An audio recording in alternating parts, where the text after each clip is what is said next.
Hey, welcome. Today we're diving deep into Vedic astrology, and I promise you, we are going way beyond your daily horoscope.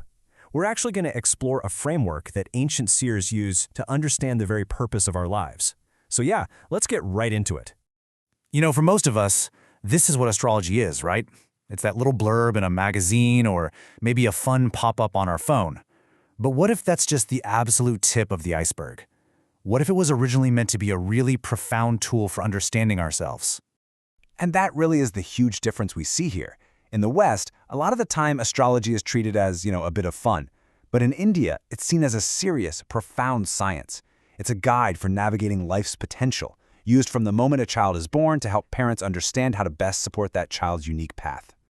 So, the real name for this science is Jyotish, and the meaning behind the word is just so cool. Jyoti means light, like a flame or the light from the stars, and Shah means wisest.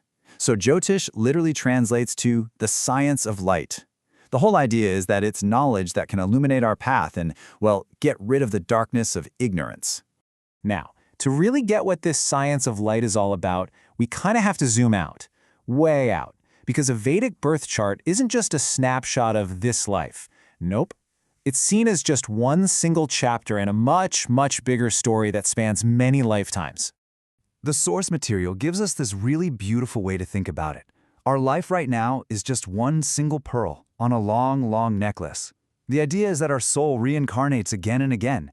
And why? What's the point of this whole journey? Well, it's to experience everything life has to offer, to learn how to let go of our attachments, and ultimately, to get back to a state of purity. And right at the heart of this journey is the idea of karma. But this is so important. Karma isn't about some cosmic payback or punishment. The word itself, from Sanskrit, literally just means action.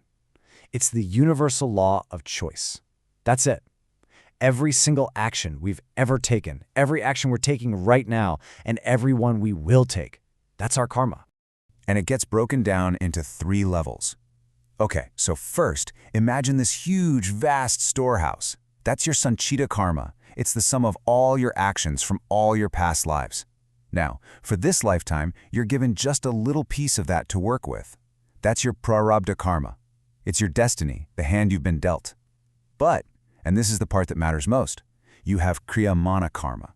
This is the karma you are creating right here, right now, with your free will. This is where all your power is. This is how you shape your future. Okay, so if we're here to experience life and to make choices, what's it all for? What's the goal?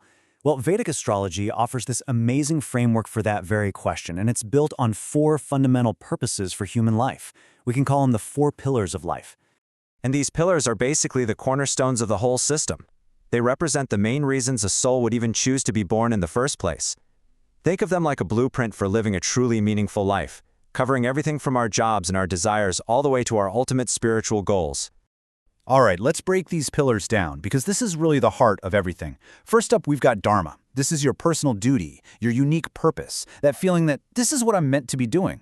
Next is Artha. This is all about your worldly purpose, your career, creating security and wealth, basically getting the resources you need to support your Dharma. Then there's Kama, which is about desires and enjoyment. This is our relationships, our passions, all the pleasures that make life feel rich and worth living. And finally, there's Moksha.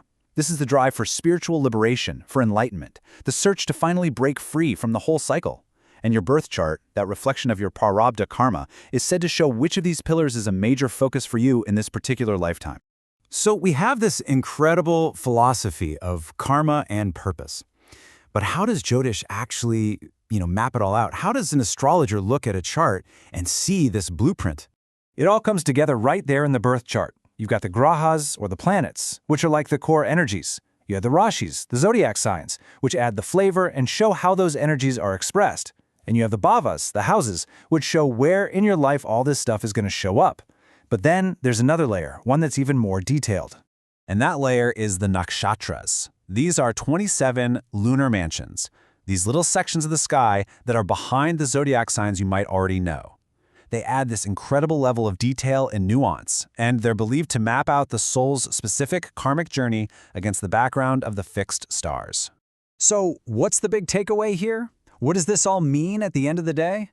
Well, it means this whole system isn't about being controlled by the stars or locked into some unavoidable fate.